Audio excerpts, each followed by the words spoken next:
જ્યારે જ્ઞાનથી આત્માને જોવામાં આવે છે કે જ્ઞાન પર્યાયથી આત્માને જોવામાં આવે છે ત્યારે વસ્તુને અપૂર્ણ જોવામાં આવે છે. જ્યાં સુધી વસ્તુને અપૂર્ણ જોવામાં આવે છે, વસ્તુને ભેદરૂપ જોવામાં આવે છે, વસ્તુને ખંડરૂપ જોવામાં આવે છે, ત્યાં સુધી વસ્તુની અખંડતા સમજાતી નથી. જ્યાં જ્યાં જીનવાણીની અંદરમાં અખંડ શબ્દનો પ્રયોગ થયો છે ત્યાં ખરેખર ઇન્દ્રિય જ્ઞાન એ ખંડ જ્ઞાન છે અને આત્મા એનાથી ભિન્ન અખંડ છે એવું અર્થઘટન સામાન્યપણે કરવામાં આવે છે. પણ 320મી ગાથામાં જે અખંડ શબ્દનો જે પ્રયોગ જે છે ત્યાં તો એ છે કે ત્યાં એક પર્યાય સત અને દ્રવ્ય સત એવો ખંડ પણ જે નાયકની અંદરમાં નથી, એવી વસ્તુ અખંડ છે. બે સત ભેદરૂપ સત એવા વિભાગરૂપ વસ્તુ નાયકની અંદરમાં નથી. તો શું છે? પર્યાય સત છે, દ્રવ્ય સત સંમિલિત છે. પર્યાય સત છે નાયકની અંદરમાં સમાઈ જાય છે એવું છે. તો કે ભાઈ તો તમે જયારે દ્રવ્ય અને પર્યાયની ચર્ચા કરો, દ્રવ્ય અને પર્યાયની એટલે કે બે સતની ચર્ચા કરો ત્યારે બંને સત સ્વાધીન છે, બંને સત નિરપેક્ષ છે, બંને સત નિરાવલંબન છે, બંને સત એકબીજાની અપેક્ષા વિના રહેલા છે. પણ એ બે સતની ચર્ચા છે, એ એક સત્તાની ચર્ચા નથી. જેમ એક શરીરમાં તમે બે હાથ અને બે પગની ચર્ચા કરો તો એ હાથ પગની ચર્ચા છે, પણ શરીરની ભલે એ શરીરના અંશો છે પણ એ આખું શરીર નથી, આખા શરીરની ચર્ચા નથી. એવી રીતે દ્રવ્ય પર્યાયની જો વાત કરવામાં આવે, શરીરની અંદરમાં જેમ હૃદયની વાત કરવામાં આવે, હૃદય એક મુખ્ય અંગ છે. આત્માનો દ્રવ્ય સ્વભાવ એ મુખ્ય વિભાગ છે, પણ એ તેનો અંશ છે, એ તેનું સત છે. એટલી સત્તા માત્ર એટલી નથી. સત્તાને જ્યાં સુધી ભેદથી જોવામાં આવે છે, સત્તાને જ્યાં સુધી ખંડથી જોવામાં આવે છે, સત્તાને જ્યાં સુધી વિભાગથી જોવામાં આવે છે, ત્યાં સુધી સત્તા એને સમજાતી નથી. હવે સત્તાને સમજવા માટે શું કરવું? તો કે પ્રવચન સારની 180 ની ગાથાની અંદરમાં અમૃતચંદ્ર આચાર્ય દેવે પર્યાયની અંદરમાં આત્માની અનુભૂતિ થાય છે ત્યારે પર્યાયનું શું થાય છે એનું સુંદર આલેખન કર્યું છે. એમને શબ્દ પ્રયોગ કર્યો છે કે પર્યાયનું સંક્ષેપણ થઈને, પર્યાયનું સંક્ષેપણ થઈને એ દ્રવ્યમાં અહમ કરે છે, એ આત્મામાં અહમ કરે છે. સંક્ષેપણ થવું એટલે શું? પર્યાયનું પર્યાયમાં ન હોવું, પર્યાયમાં પર્યાય ન હોવું, એનું નામ પર્યાયનું સંક્ષેપણ છે. પર્યાયમાં પર્યાય ન હોય. જો પર્યાયમાં પર્યાય હોય તો એ પર્યાયનું સંક્ષેપણ નથી, એ પર્યાયનું વિશ્લેષણ છે. પર્યાયનું સંક્ષેપણ તો એને કહીએ કે પર્યાયની અંદરમાં નાયક સત્તા માત્ર વસ્તુ હોય. એ પર્યાયના સંપૂર્ણ વિભાગ પ્રતિછેદ સુધી પણ જ્ઞાયક પ્રસરેલો હોય, જ્ઞાયક ફેલાયેલો હોય, જ્ઞાયક એક સત્તા હોય. અને એ સત્તા કેવી છે? એ અભેદ સત્તા છે. કારણ કે ભેદનો પ્રશ્ન વિકલ્પની અંદરમાં હોય છે. ભેદનો પ્રશ્ન મનના અવલંબનની અંદરમાં હોય છે. જ્ઞાનની અંદરમાં તો અભેદ સ્વભાવની વાત હોય છે. જો તમે જ્ઞાનની, શ્રદ્ધાની વાત તો પછી, પણ જ્ઞાનની પણ વાત જો કરતા હો તો એનો સ્વભાવ અભેદ ગ્રાહ્ય હોવાને કારણે એ જ્ઞાનની અંદરમાં અભેદ નાયક છે. હવે આ કેવી રીતે? અત્યાર સુધી તો સમજ એવી રહી છે કે જ્ઞાન જે છે એનું જ્ઞાયક જ્ઞેય છે, અને જેમ જગત જ્ઞાનની અંદરમાં પ્રતિભાસે છે, જેમ જગત જ્ઞાનની અંદરમાં પ્રતિભાસે છે, એમ જ્ઞાયક જ્ઞાનની અંદરમાં પ્રતિભાસે છે. આવી એક સામાન્ય સમજ, પ્રતિભાસ, જ્ઞાન, એની વ્યવસ્થાને સમજતા જીવોને રહેલી છે. પણ વાસ્તવિકતા શું છે? જેમ જગત જ્ઞાનની અંદરમાં પ્રતિભાસે છે એવી રીતે જ્ઞાયક જ્ઞાનની અંદરમાં પ્રતિભાસે છે. તો જ્ઞાયક અને જ્ઞાન બંને જુદા સિદ્ધ થશે. તો જ્ઞાન અને જ્ઞાયકની અભિન્નતા ઉભી નહીં રહે. અને જો જ્ઞાન અને જ્ઞાયકની અભિન્નતા ઉભી નહીં રહે તો વસ્તુની સત્તા અભેદ ઉભી રહેશે. અને જો વસ્તુની સત્તા અભેદ ઉભી નહીં રહે તો જ્ઞાન ઉભું રહેશે. જ્ઞાન ઉભું નહીં રહે તો શ્રદ્ધા ઉભી રહેશે.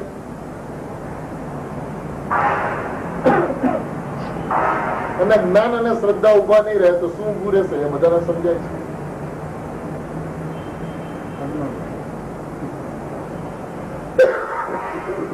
એટલે જે કઈ પણ ચિંતન કરવાનું છે તે વસ્તુ વ્યવસ્થાથી સમીપ જઈને વિચારવાનું. અત્યાર સુધી જે કઈ પણ વિહંગાવલોકન કરવામાં આવ્યું છે તે વસ્તુ સ્વભાવથી ઘણું દૂર રહીને મનના આધારે, મનના અવલંબને આખે આત્માની કલ્પનાઓ કરવામાં આવી છે. અને કલ્પનાઓમાં આત્મા નથી. ભલે વિકલ્પ ને જ્ઞાનનો ભેદ જનાગમમાં કહેવામાં આવ્યો હોય, વિકલ્પ ને જ્ઞાનનો ભેદ કહેવામાં આવ્યો છે, નહીં ને જ્ઞાનનો ભેદ કહેવામાં આવ્યો છે, પણ ખરેખર એની અંદરમાં જ્ઞાન નથી.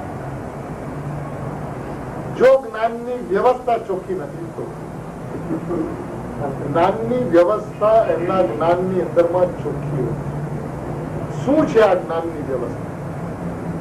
કારણ કે અહીંયા આચાર્ય દેવ કહે છે કે એ જે આત્માની જે પરિભાષા કરી છે એની અંદરમાં અખંડ પ્રત્યક્ષ પ્રતિભાસમય જ્ઞાયક કયો છે? અખંડ એક પ્રતિભા. અખંડ એક પ્રતિભાસમય જ્ઞાયક કયો છે? હવે જો એની અંદરમાં પર્યાય અને દ્રવ્ય છે તો એ અખંડ છે, પર્યાય અને દ્રવ્ય છે તો એ એક છે, પર્યાય અને દ્રવ્ય છે તો એ પ્રતિભાસમય છે.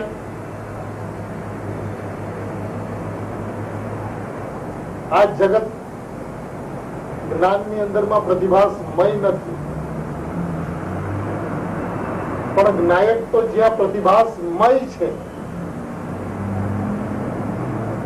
તો એ પ્રતિભાસમય છે તો એ જ્ઞાયક પ્રતિભાસે છે એનો પ્રશ્ન ક્યાં છે?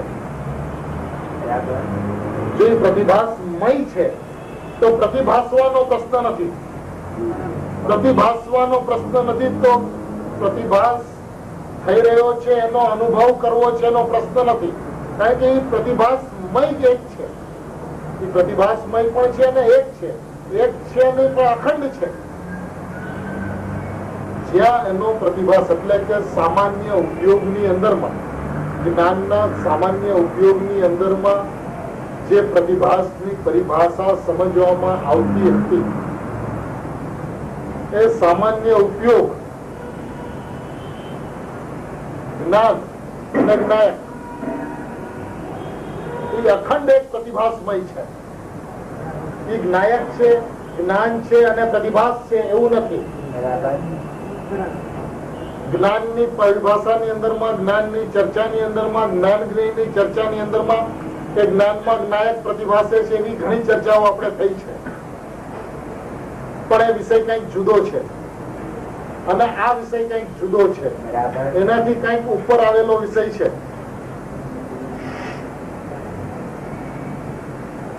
એ અખંડ એક પ્રતિભાસમય એટલે શું?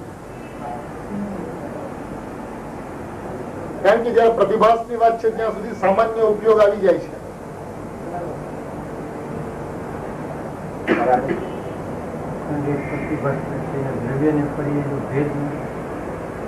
વિશેષ પર્યાયની તો ચર્ચા નથી.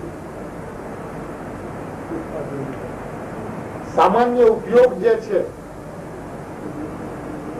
સામાન્ય ઉપયોગ જે છે, કારણ કે આ એક બધાની સ્પષ્ટ સમજણ છે કે પ્રતિભાસ ક્યાં થાય છે, સોપરનો પ્રતિભાસ ક્યાં છે, તો કે સામાન્ય ઉપયોગની અંદરમાં સોપરનો પ્રતિભાસ છે. હવે હું કેવો છું, હવે હુંની જયારે ચર્ચા કરીએ છીએ, હુંની જયારે છે, આ ચર્ચા હુંની છે, મારા જ્ઞાયકની નથી, મારો જ્ઞાયક જ્ઞેય છે એની નથી, મારો જ્ઞાયક મારા જ્ઞાનમાં પ્રતિભાસે છે એની નથી.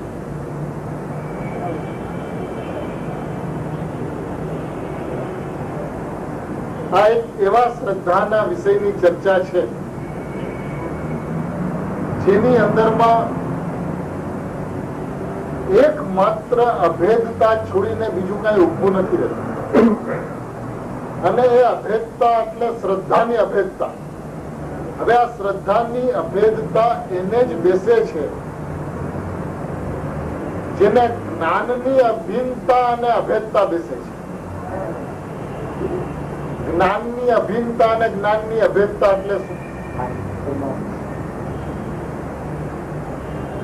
શ્રદ્ધાની અભેદતા તો સમજાય છે કે શ્રદ્ધાની અંદરમાં હું કીધું એટલે પછી કોઈ ભેદનો પ્રશ્ન નથી, પણ જ્ઞાનના સંદર્ભની અંદરમાં અભિન્નતાની ચર્ચા પણ આવે છે અને જ્ઞાનના સંદર્ભની અંદરમાં અભેદતાની ચર્ચા પણ આવે છે. કે અહીંયા અભેદથી શુદ્ધ જ્ઞાન પરિણત જીવ એમ લીધું છે. અભેદથી શુદ્ધ દ્રષ્ટિથી પરિણત જીવ નથી, અભેદથી શુદ્ધ જ્ઞાન પરિણત જીવ છે. જો અહીંયા અભેદથી શુદ્ધ દ્રષ્ટિથી પરિણત જીવ લીધો હોત તો આપણે સમજો અહીંયા ભાઈ શ્રદ્ધાથી અભેદ પરિણમનની વાત નથી, પણ અભેદથી શુદ્ધ જ્ઞાન પરિણત જીવની વાત છે એટલે જ્ઞાનના અભેદતાની વાત છે.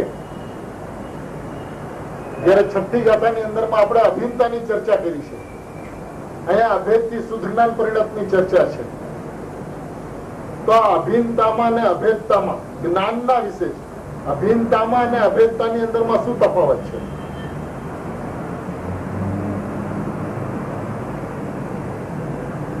બંને શબ્દ પ્રયોગ જીનવાણીની અંદરમાં જ છે. જેમ શ્રદ્ધાના વિશે માત્ર અભેદ સ્વભાવે શ્રદ્ધા છે એવું એક જ કથન છે, એની અંદરમાં બે વાત નથી. પણ જ્ઞાનની ચર્ચાની અંદરમાં અભિન્નતા અને અભેદતા એવા બે કથન શા માટે છે? અને આની અંદરમાં કોઈ ગજબનું રહસ્ય રહેલું છે, કારણ કે વાત જ્ઞાનની છે અને જયારે જ્ઞાનની વાત છે ત્યારે કોઈ પણ પ્રકારનો ગોટાળો જ્ઞાનની અંદરમાં જો ચલાવી લેવામાં આવે તો એ વસ્તુથી સદાય દૂર રહે છે. નિર્ણયની અંદરમાં પણ સચ્ચાઈ આવતી નથી, અને જયારે નિર્ણયની અંદરમાં સચ્ચાઈ આવતી નથી તો આગળના ક્રમનો પ્રશ્ન રહેતો નથી. તો હવે આ અભિન્નતા અને અભેદતા શું છે એ તો એક વાત અત્યંત સ્પષ્ટ થઈ ગઈ છે. હવે આ અભિન્નતા શું છે પેલા એની આપણે થોડી ચર્ચા કરી દઈએ. જયારે જ્ઞાનની વાત છે ત્યારે અને શ્રદ્ધાની વાત છે ત્યારે એ બંનેની વચ્ચેનો તફાવત શું છે? તો કે જ્ઞાનનો સ્વભાવ સવિકલ્પતા છે અને શ્રદ્ધાનો સ્વભાવ નિર્વિકલ્પતા છે. જો જ્ઞાનનો સ્વભાવ સવિકલ્પતા છે તો એનું કાર્ય જાણવું છે. જ્ઞાન આત્માની વાત નથી કરતા.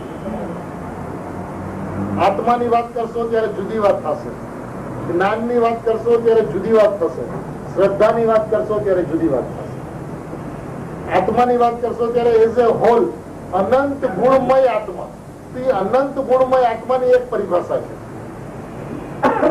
હવે અનંત ગુણમય આત્મા છે, એમાંથી આત્માનો સ્વભાવ જ્ઞાન, એની ચર્ચા કરો તો એ જ્ઞાનની અપેક્ષાથી ચર્ચા થાય. આત્માનો સ્વભાવ શ્રદ્ધા, એ શ્રદ્ધાની અપેક્ષાથી આત્માની ચર્ચા થાય. તો હવે આ જીનવાણીની અંદરમાં શેની મુખ્યતાથી કથન છે એનો નિર્ણય કોણ કરશે? પોતાને કરવો પડશે ને ભાઈ, ગુરુદેવ તો છે નહીં. જવાબદારી આપણી છે કે આજે આપણે ગુરુદેવની ગેરહાજરીની અંદરમાં એવો કોઈ વિચાર ન કરીએ, એવો કોઈ નિર્ણય ન કરીએ જે અધ્યાત્મથી દૂર લઈ જાય, જે ગુરુદેવથી દૂર લઈ જાય, જે આચાર્ય ભગવાનથી દૂર લઈ જાય, જે જિનેન્દ્ર ભગવાનથી દૂર લઈ જાય. તો આ જવાબદારી તો આપણી છે. અને આટલી આપણી પ્રમાણિકતા હોવી જોઈએ કે જેની અંદરમાં પ્રમાણિકતા પૂર્વક આપણે સ્વભાવનો વિચાર કરીએ, પ્રમાણિકતા પૂર્વક સ્વભાવનો નિર્ણય કરીએ. અને પ્રમાણિકતા પૂર્વક નિર્ણય કરવા માટે એક વાત તો મહત્વની છે, અને એ વાત એ છે કે જીવને એટલું ભાન હોવું જોઈએ કે મને શું જોઈએ છે, મારું પ્રયોજન શું છે, એટલું જો એની પાસે ભાન ન હોય અને પથ્થર એટલા પૂજે દેવું, એટલે જેટલા પંડિત એટલી સાંભળે વાણી, એવું જો હોય તો એ ભટકવાના રસ્તાઓ છે. કારણ કે નિયમ એ છે કે આ જીનાગમને સામે રાખીને, જિનેન્દ્ર ભગવાનની વાણીને સામે રાખીને એ વાત કહેવાનો અધિકાર માત્ર જ્ઞાની પુરુષને છે. કારણ કે આ ગાદી ગણધરની છે અને ગાદી ઉપર જ્ઞાનીને બેસવાનો અધિકાર તો છે એના દાસાનું દાસ તરીકે, પણ પંડિતોને કોઈ અધિકાર નથી. કારણ કે આ માર્ગ પંડિતાઈનો નથી, આ માર્ગ જે છે એ વિદ્વત્તાનો નથી, આ માર્ગ જે છે તે સ્વયં સામાન્ય ધારણા જ્ઞાનનો માર્ગ નથી. જે સ્વયં સામાન્ય ધારણા જ્ઞાન આયુષ્ય પૂરું થતા થતા અહીંયા છૂટી જાય છે, એ જ્ઞાન પૂર્વક આત્માની વાત કરતા હોય એની કોઈ કિંમત નથી. એટલે મારે શું જોઈએ છીએ એની સમજ પોતાની પાસે અત્યંત સ્પષ્ટ હોવી જોઈએ. અને જો એવી સમજ નથી તો એની હોનાર છે. એટલો વિવેક એની પાસે હોવો જોઈએ કે મને મૂળભૂત આત્માની વાત છોડીને, ભાઈ તમને ખબર છે કે આ પર્યાય અને એ પર્યાય દ્રવ્યનું લક્ષ કરે છે, પર્યાય દ્રવ્યનું લક્ષ કરે છે. એ કેવા દ્રવ્યનું? પર્યાયથી રહિત દ્રવ્યનું લક્ષ કરે છે. એ દ્રષ્ટિનો વિષય નથી પણ દ્રવ્યનો પક્ષ છે. ખબર છે? પર્યાય પર્યાયથી રહિત દ્રવ્યનું લક્ષ કરે છે. એ દ્રષ્ટિનો વિષય એવું શાસ્ત્રોમાં કહેવામાં આવ્યું છે, પણ એ નિશ્ચયનો પક્ષ છે. એ ખબર છે? કારણ કે એક સતના પક્ષથી વાત કરે છે, એ સત્તાથી વાત નથી કરતો. જ્યાં સુધી દ્રવ્ય સતને પર્યાય સતના માધ્યમથી જોવે છે ત્યાં સુધી એ પક્ષ છે. ફરક છે, કારણ કે ત્યાં એક વસ્તુ માત્ર સત્તાને જોવાની છે અને એ સતને જોવે છે. એ પક્ષ છે. આ એને સમજાવવું જોઈએ કે ભાઈ આ પક્ષ છે. અને આ કોણ કે છે ભાઈ? એ તો ગુરુદેવની તાકાત, જેને અનુભવ કર્યો એની તાકાત એ કહી શકે, બીજું કોણ કહી શકે? નિશ્ચયનો પક્ષ છે તમને કોણ બતાવે? જે અનુભવ કર્યો એ બતાવે કે ભાઈ આ જગ્યાએ લાલ બત્તી છે, ઉભો રહે છે. અને ભાઈ આ વસ્તુ જ્યાં સુધી એને સમજમાં ન આવે તો એની અંદરમાં હંમેશા જોખમ રહેલું છે. માટે પોતાને પ્રયોજનભૂત શું છે એટલો વિવેક, એટલો વિનય તો એની પાસે હોવો જોઈએ કે મને શું જોઈએ છે અને મને શું નથી. હવે ફરીને મૂળભૂત વાત ઉપર આવીએ, અભિન્નતાની ને અભેદતાની વાત. હવે જો જ્ઞાન પર્યાયને જોવામાં આવે, જ્ઞાન પર્યાયને જોવામાં આવે તો જ્ઞાન પર્યાય સ્વભાવથી કથનચિત ભિન્ન છે, કથનચિત અભિન્ન છે. પર્યાય પોતે સ્વભાવથી કથનચિત ભિન્ન છે, કથનચિત અભિન્ન છે. સર્વતા અભિન્ન પણ નથી અને સર્વતા ભિન્ન પણ નથી. જો કથનચિત ભિન્ન અભિન્ન એ પર્યાયનો સ્વભાવ છે તો અભિન્નતા શું છે અને ભિન્નતા શું છે એ સ્પષ્ટ હોવું જોઈએ. એક વર્તમાન પર્યાય ઉત્પન્ન થઈ. હવે એ વર્તમાન પર્યાયની અંદરમાં જ ભિન્નતા અભિન્નતા છે.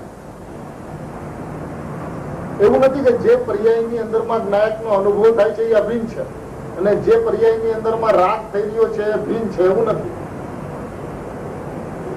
કારણ કે જ્ઞાન પર્યાયની અંદરમાં રાગ થાય એવી વ્યવસ્થા જ નથી. જ્ઞાન પર્યાયની અંદરમાં જ્ઞાન થાય એવી વ્યવસ્થા તો છે પણ રાગ થાય એવી વ્યવસ્થા જ નથી. એટલે પર્યાયની અંદરમાં રાગ થાય છે એવું જે માને છે એની ભ્રાંતિ છે. બે ભાગ માનતા હતા તો એ ભ્રાંતિ છે. એને ભ્રાંતિ કોઈ દિવસ લાગી નથી. શા માટે એક સમયની પર્યાયની અંદરમાં જ્ઞાન અને રાગ જુદા જુદા છે? શા માટે જુદા જુદા છે? જ્ઞાનથી રાગ જુદા શા માટે છે? જુદા છે માટે જુદા છે. એ જુદા કરવામાં થોડી ના આવ્યા છે, એ જુદા રહેલા છે. રાગ એ જ્ઞાનની પર્યાયનો સ્વભાવ નથી. રાગ આત્માની કઈ પર્યાયનો સ્વભાવ છે?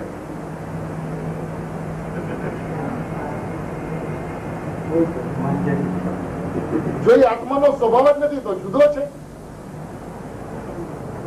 એટલે રાગ થઈ રહ્યો છે માટે ભિન્નતા એ દ્રષ્ટિકોણ ખોટો છે. ભાઈ અભિન્નતા ને ભિન્નતાની વાત તો સમજવી પડશે. અને જીવે આ જ વાત સમજી નથી માટે એને અભેદતા સમજાણી નથી. બરાબર.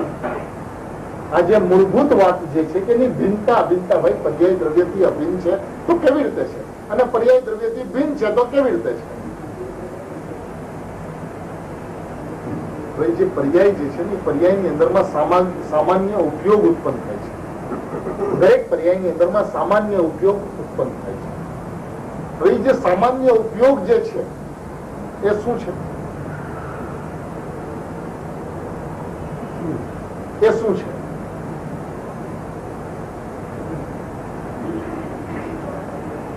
એ સામાન્ય ઉપયોગની અંદરમાં જ્ઞાયક છે, અનુભવાય છે. બરાબર. કોને? તો જ્ઞાનીને, સિદ્ધ ભગવાનને. આબાલ ગોપાલ સૌને. આબાલ એટલે નિગોદ અને ગોપાલ એટલે સિદ્ધ. આબાલ એટલે બાળક અને ગોપાલ એટલે વૃદ્ધ. એમ આબાલ એટલે નિગોદ અને ગોપાલ એટલે સિદ્ધ. નિગોદ થી લઈને સિદ્ધ સુધીના સમસ્ત જીવોને અનુભૂતિ સ્વરૂપ ભગવાન આત્મા અનુભવાય છે. ક્યાં અનુભવાય છે? એ સામાન્ય ઉપયોગની અંદરમાં અનુભવાય છે. હવે આ પર્યાય સામાન્ય ઉપયોગ જે છે પર્યાયની અંદરમાં ઉત્પન્ન થતો ઉપયોગ છે. એનાથી તો એ અભિન્ન છે. એનાથી તો એ અભિન્ન છે. કારણ કે એ પર્યાયની અંદરમાં એ સામાન્ય ઉપયોગની અંદરમાં જ્ઞાયક અનાદિ અનંત જ્ઞેય છે. અનાદિ અનંત જ્ઞાયક એ ઉપયોગની અંદરમાં જ્ઞેય છે, અનુભવાય છે, જણાય છે. હવે જે જ્ઞાયક જણાય છે, અનુભવાય છે, એ ઉપયોગથી જ્ઞાયક અભિન્ન છે. બરાબર. પણ આ ઉપયોગ પ્રગટ રૂપ નથી. જો પ્રગટ રૂપ હોય તો એ સમ્યક જ્ઞાન કહેવાય. તો સમ્યક જ્ઞાન તો છે નહીં.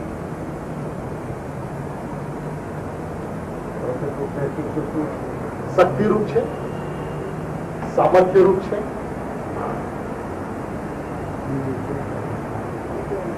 અને એ ઉપયોગ જ્ઞાયક નો વિષય કરે છે એવું નથી. એ જ્ઞાન ઉપયોગ જ્ઞાયક ને વિષય કરે છે એવું નથી. એ તો જ્ઞાન નિર્વિષય છે. એ જ્ઞાન ને કોઈ વિષય છે એવું નથી. છે પંચાધ્યાય ની અંદરમાં જ્ઞાન નિર્વિષય છે.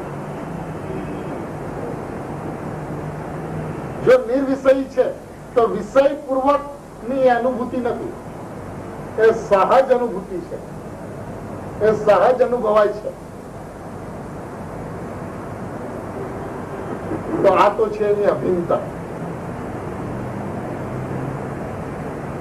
અને વિશેષ ની અંદરમાં ઉત્પાદ વ્યય છે. સામાન્ય ઉપયોગ ઉત્પાદ વ્યય વાળો હોવા છતાં પણ સામાન્ય ઉપયોગ ઉત્પાદ વ્યય વાળો હોવા છતાં પણ એ અપરિણામી છે. એ ખબર છે. જ્ઞાયક કોઈ પણ સમયે એનો વિષય નથી બનતો. જે સામાન્ય ઉપયોગ ઉત્પન્ન થાય છે એમાં જ્ઞાયક અનુભવાય છે, જ્ઞાયક અનુભવાય છે, જ્ઞાયક અનુભવાય છે, જ્ઞાયક અનુભવાય છે, જ્ઞાયક અનુભવાય છે. એમાં બીજું કઈ અનુભવાતું જ નથી. તો એ અપરિણમન રૂપ પરિણમન છે. પરિણમન તો છે પણ અપરિણમન રૂપ પરિણમન છે. એનો એજ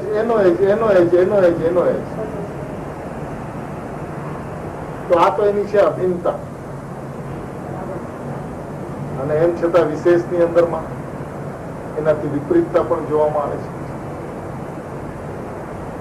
તો એ તો છે એની ભિન્નતા. હવે એની અભિન્નતા બતાવીને ભિન્નતાને બરકરાર રાખી છે. ઉત્પાદ વ્યયનું ક્ષણિકની અંદરમાં જે કઈ પણ વિપરીત રૂપ અત્યારે વર્તમાનમાં જે પરિણમન જે છે એ મિથ્યા છે એવું તો છે. એ તો છે, વાસ્તવિકતા છે. ઊંધાઈ એની જે છે એ તો વાસ્તવિકતા છે. સ્વભાવ એવો છે. ક્યાં સુધી? જ્ઞાયક જ્ઞાન અને જ્ઞાનનો સામાન્ય ઉપયોગ ત્યાં સુધી. ઉત્પાદ વ્યય વાળો સામાન્ય ઉપયોગ ત્યાં સુધી તો અભિન્નતા છે.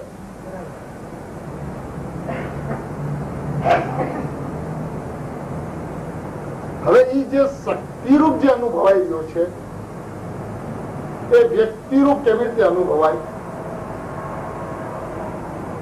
એટલે કે વિશેષની અંદરમાં કેવી રીતે અનુભવાય? એટલે કે સામાન્ય ઉપયોગની અંદરમાં જે જ્ઞાયક અનુભવમાં આવી રહ્યો છે એનું જરાક એન્લાર્જમેન્ટ વિશેષની અંદરમાં કેવી રીતે થાય એ તો વિધિની વાત છે, પણ એ વિશેષની અંદરમાં વર્તમાનમાં જે ફેરફાર જે છે એ એનાથી ભિન્નતા સૂચવે છે, એનાથી ભિન્નતા બતાવે છે. હવે આવી જે અભિન્નતા જે છે એ ભિન્નતાને સાપેક્ષ છે. આ અભિન્નતા શબ્દ પ્રયોગ જ એમ દેખાડે છે કે આમાં કોઈ અપેક્ષાએ ભિન્નતા પણ છે. અત્યારે આપણી વાત તો અભિન્નતાની કરી, પણ કોઈ અપેક્ષાએ ભિન્નતા પણ છે, અને એ નથી એમ નથી, એ વ્યવસ્થાની બહાર છે એવું નથી, એ આત્માની સત્તાની બહાર છે એવું નથી, એ સત્તાની મર્યાદાની અંદરમાં છે, એ પ્રમાણની મર્યાદાની અંદરમાં છે. તો આ અભિન્નતા પણ ભિન્નતાની સાપેક્ષતા રાખે છે. પણ ખરેખર આ સ્વાભાવિક અભિન્નતા જેને સમજાય છે એને આ ભિન્નતા ઉપર વજન પડતું નથી, ભિન્નતા ઉપર લક્ષ નથી જતું, ભિન્નતાનો કોઈ પણ વિકલ્પ માત્ર નથી આવતો. એનું કારણ શું છે? એનું કારણ એને જ્ઞાનનો અભેદ ગ્રાહ્ય સ્વભાવ સમજાય છે. બહુ સુંદર, એકદમ સુંદર. જ્ઞાનનો જે સ્વભાવ જે છે, મૂળભૂત સ્વભાવ જે છે એ અભેદ ગ્રાહ્ય છે. એ ભેદ ગ્રાહ્ય સ્વભાવ જ્ઞાનનો નથી. એટલે કે જ્ઞાન અને જ્ઞાયક, ઉપયોગ અને જ્ઞાયક, સામાન્ય ઉપયોગ અને જ્ઞાયક એવો જ્ઞાનનો સ્વભાવ નથી. એ જ્ઞાનનો સ્વભાવ તો અભેદ ગ્રાહ્ય છે. એ જ્ઞાન સ્વભાવથી અભેદને ગ્રહણ કરતું પરિણમે છે. એકત્વપૂર્વક જાણતો પરિણમતો. એ જ્ઞાનનો સ્વભાવ જ એવો છે કે એકત્વપૂર્વક જાણતો પરિણમે. એ રીતે જ ઉત્પાદન, એ જ્ઞાનનો સામાન્ય ઉપયોગનો ઉત્પાદ જ એવો હોય છે કે જેની અંદરમાં એ એકત્વપૂર્વક, એ જ્ઞાન જ્ઞેયના ભેદપૂર્વક જ્ઞાન ઉપયોગ ક્યારે પણ પરિણમતો નથી. અને જો ભેદરૂપ પરિણમતો દેખાય છે તો એ જ્ઞાન ઉપયોગ નથી. એટલે જેને જેને જ્ઞાનના ભેદ કીધા છે એ ખરેખર જ્ઞાનના ભેદ નથી, એ બધા અજ્ઞાનના ભેદ છે. એ બધા અજ્ઞાનના ભેદ તો છે પણ જ્ઞાનના ભેદ નથી. કારણ કે જ્ઞાનનો સ્વભાવ જ અભેદ ગ્રાહ્ય છે. અને આવો જ્ઞાનનો અભેદ ગ્રાહ્ય સ્વભાવ જ્યાં સુધી લક્ષમાં ન આવે, હવે જેમ અભિન્નતાની અંદરમાં ભિન્નતા એમ અભેદતાની અંદરમાં ભેદ એવું નથી. આ જે અભેદતાની વાત છે એ સત્તાની અભેદતાની વાત છે, એ નિરપેક્ષ અભેદતાની વાત છે. અને આ નિરપેક્ષ અભેદતાની વાત શા માટે છે?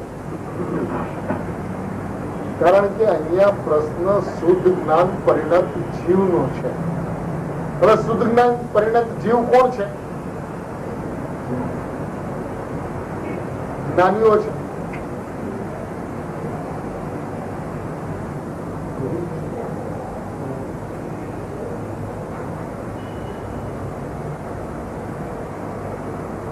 અભેદ થી શુદ્ધ જ્ઞાન પરિણત જીવ જ્ઞાનીઓ ઉત્પન્ન થઈ છે.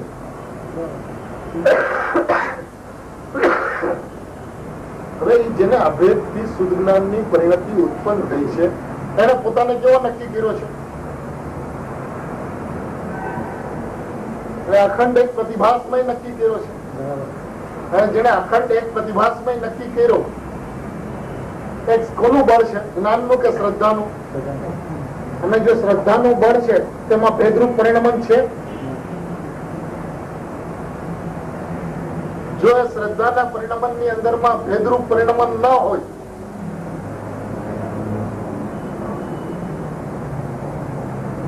તો એ અભેદ થી પરિણમે કે ભેદ થી પરિણમે?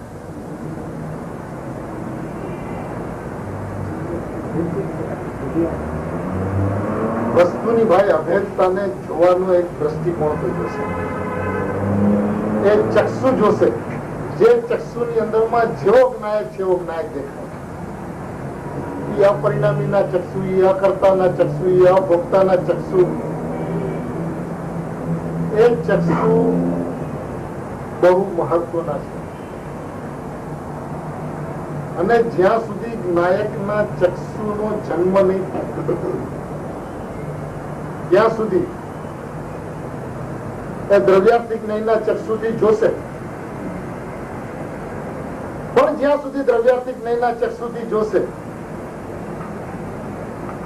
ત્યાં સુધી પક્ષ રહેશે.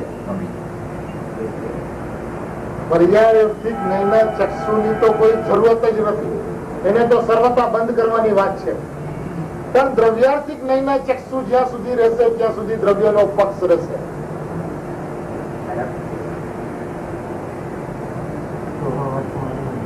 ત્યાં સુધી સ્વભાવ હાથમાં નહીં આવે. જીનવાણીની અંદરમાં જે ચક્ષુને ખોલવાના કીધા છે એ ચક્ષુ પણ બંધ કરવાના છે. કારણ કે વસ્તુ એક સત્તા છે અને સત્તાનો સ્વીકાર કરવા માટે કોઈ નયની જરૂરત નથી. સત્તા જે છે એ સહજ સ્વાભાવિક વસ્તુ છે અને સહજ સ્વાભાવિક વસ્તુના સ્વીકાર માટે સહજતા જોશે, પક્ષ નહીં જોશે. અને એને કોઈ ને કોઈ બહાને નિશ્ચયનો પક્ષ ઉભો રાખ્યો છે એની એને ભાન નથી. કારણ કે એની હંમેશા માન્યતા એવી રહી છે કે દ્રવ્ય દ્રષ્ટિ એટલે શું? પર્યાયથી રહિત પરિણામે દ્રવ્ય દ્રષ્ટિનો વિષય છે. હવે આ પરિણામી એટલે જ્ઞાયક સત્તા વસ્તુ માત્ર એટલું એમાં આવતું જ નથી. એમાં પર્યાય અને દ્રવ્ય એટલું જ આવે છે. અને જેમાં પર્યાય અને દ્રવ્ય એટલું આવે છે એ તો ભેદ છે.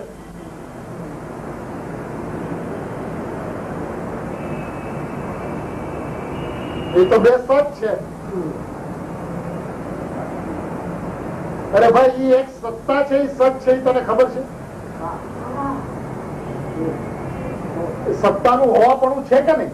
એ સત્તા સત છે કે નહીં? એ સત્તાના દ્રવ્ય સત ને પર્યાય સત એ સત દેખાય છે. ભાઈ તો એના બે વિભાગ છે. સત્તાનું હોવાપણું છે કે નહીં? અને જો સત્તાનું હોવાપણું છે તો એ નિરપેક્ષ હોવાપણું છે કે સાપેક્ષ હોવાપણું છે? અને જો નિરપેક્ષ હોવાપણું છે તો પછી એને કોઈ અપેક્ષા લગાડીને પાંગડો શા માટે કરે છે? એક સર્વોપરી સત્તા દેખાય છે. ભાઈ તને એ સત્તા સર્વોપરી દેખાવી જોઈએ. એ સત્તાની અંદરમાં તને એક જ્ઞાયક માત્ર વસ્તુ, માત્ર જ્ઞાયક વસ્તુ એવું જ્યાં સુધી નહીં દેખાય ત્યાં સુધી સતના ભેદ પડ્યા છે. જ્યાં સુધી સતના ભેદ પડશે ત્યાં સુધી સત્તા હાથમાં નહીં આવે. પછી ભલે દ્રવ્ય સતનો પક્ષ હોય, ભલે અપરિણામીનો પક્ષ હોય, કોઈ પક્ષ છે એ સહજતા નથી. અને વસ્તુ સહજ છે અને એની પ્રાપ્તિ પણ સહજ છે જો તમને એનો સહજ સ્વભાવ લક્ષમાં હોય તો. ગુરુદેવ હંમેશા જ્ઞાયક ને સહજ જ્ઞાયક શા માટે કીધું? સહજ ચિદાનંદ શા માટે? શા માટે સહજ શબ્દ વાપરો? કારણ કે ભાઈ તમે પર્યાય સત અને દ્રવ્ય સત એવા બે સતની સામુ જુઓ છો તો સહજતાનો નાશ છે. ક્યારે વસ્તુ સહજ? ભેદ પડ્યા ને તે ભેદની અંદરમાં અભેદતા છે, એ ભેદની અંદરમાં સહજતા છે કે ભેદની અંદરમાં કૃત્રિમતા છે, ભેદની અંદરમાં કર્તૃત્વ છે, ભેદની અંદરમાં જ્ઞાતૃત્વ છે, ભેદની અંદરમાં ભોક્તૃત્વ છે, તો એમાં સહજતા રહી ક્યાં? જે વસ્તુ અભેદ છે એની સહજતા ક્યાં રહી? એટલે ભાઈ ભેદ તો જ્ઞાનના પડખે, ભેદ તો જ્ઞાનના પડખે સમજવા યોગ્ય છે, કારણ કે જ્ઞાન સવિકલ્પ છે. જ્ઞાન સવિકલ્પ છે એટલે જ્ઞાનના પડખે ભેદ, એટલે કે જ્ઞાનના પડખે બે સત સમજવા યોગ્ય છે. સત્તાના પડખે તો સત્તા સમજવા યોગ્ય છે, સત સમજવા યોગ્ય નથી. એટલે સતને સમજવાના છે અને સતને ભૂલવાના છે. સત આદર માટે નથી હોતા, સત સત્કાર માટે નથી હોતા, સત સમજવા માટે હોય છે. વસ્તુને સમજવા માટે સતથી સમજાવવામાં આવ્યું છે, પણ એ ઉપજાવી કાઢેલો ભેદ છે. ગુણ સત એ ઉપજાવી કાઢેલો ભેદ છે. દ્રવ્ય સત એ ભેદ ઉપજાવીને સમજાવવામાં આવ્યું છે.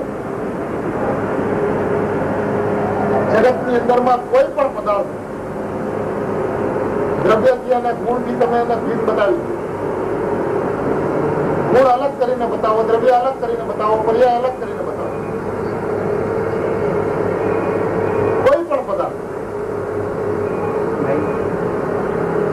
જ્યાં સુધી એ ભેદ દેખાય છે ત્યાં સુધી મલિનતા છે, વિકાર છે, વિકૃતિ છે, મન છે, સત્તા છે જ નહીં. અને એને સત્તાની ભ્રાંતિ લાગ્યા કરે.